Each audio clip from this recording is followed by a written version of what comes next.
Okay, so I'd like to take a minute and revisit a problem that we looked at the beginning of our last lecture on Thursday, and then take a look at a couple of examples that might help clarify how to convert between degrees Celsius to degrees Fahrenheit, or conversely from degrees Fahrenheit to degrees Celsius, and then also conversions to degrees, or excuse me, to Kelvin temperature scale as well. So the way we can think about this is that significant figures, when we're looking at temperature conversions, can be a little bit confusing.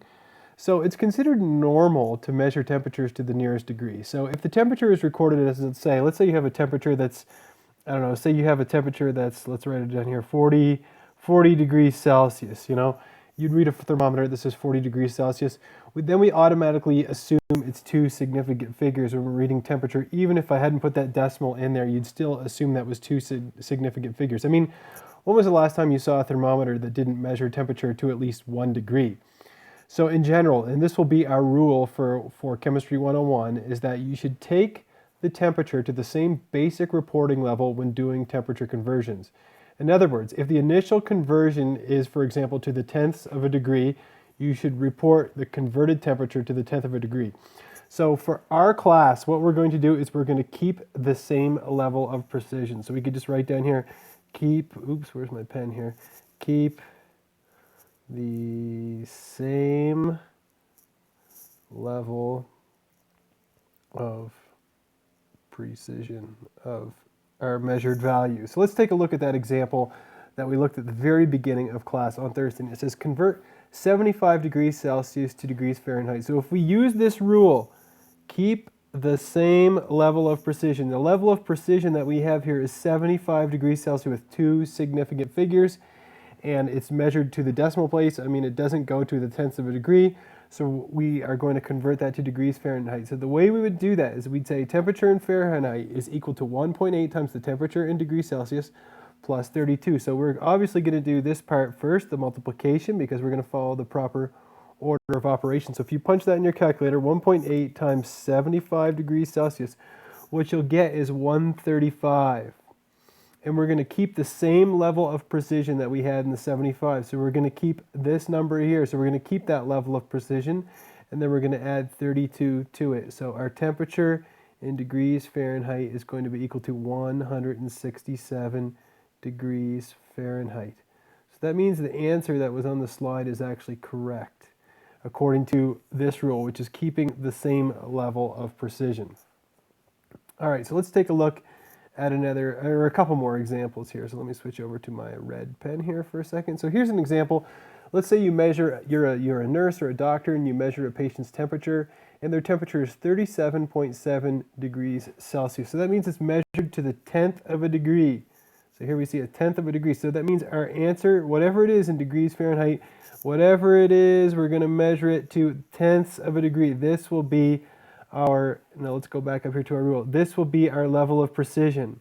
Okay, so let's do the conversion here. So we're going to use this formula. The temperature in degrees Fahrenheit is equal to 1.8 multiplied by the temperature in degrees Celsius. So if you take 37.7 and you multiply that by 1.8, your calculator actually gives you, let's see here, let's write the whole thing, 67.86, and then you're going to add 32 to that. So then we're going to get our temperature in degrees Fahrenheit is going to be equal to this plus 32, which gives you 99.86 degrees Fahrenheit. But we're only going to go to the tenths of a degree because, and let me get my blue pen out here to emphasize, we're only going to go to this level of precision. So our temperature in degrees Fahrenheit is going to be equal to 99.9 degrees Fahrenheit. So keeping the same level of precision. That is the rule for Chemistry 101. Let's take a look at one more example here. I don't know what this squiggle is down here. Just erase that and that. All right, let's take a look at this one. Let's say you have a temperature of minus 75.6 degrees Fahrenheit, and we want to convert that into degrees Kelvin. How would we do that? Well, hopefully you can see that we're going to need to convert that into degrees Celsius first, and then we're going to convert that to Kelvin from there, because when we go from Celsius to Kelvin, all we have to do is add 273.15, and that will give us the answer in Kelvin. So let's first do the conversion into temperature in degrees Celsius. So we use the formula temperature in degrees Fahrenheit minus 32 divided by 1.8. So first we're going to do this operation. So if we take, I'm going to punch this into my calculator in real time here, minus 75.6 subtract 32, that gives you minus 107.6, and we're going to divide that by 1.8.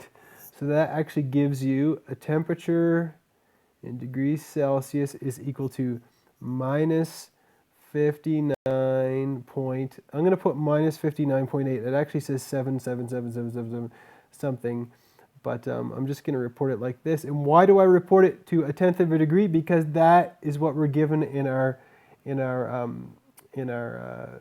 measurement at the beginning. We're given to 1/10 of a degree. So now I need to convert this to Kelvin. So if I'm going to go temperature in Kelvin, it's going to be equal to temperature in degrees Celsius plus 273.15. So that means my temperature in Kelvin is going to be equal to minus 59.8. So I'm going to punch that into my calculator. Minus 59.8 plus 273.15. And what I get here is I get 213.35. But you can see here, and I wrote the solution actually out to the side here.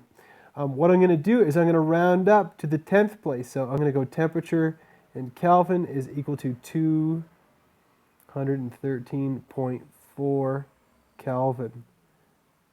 So you never leave out your units, so make sure to put in your units of Kelvin.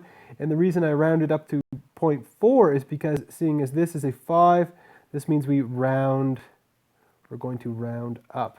So, to reiterate, the rule that we are going to use for Chemistry 101 is that we are going to keep the same level of precision between our starting measurement and our final answer when we're converting from degrees Celsius to degrees Fahrenheit, from degrees Fahrenheit to degrees Celsius, and when we're doing a conversion into Kelvin temperature scale as well. All right.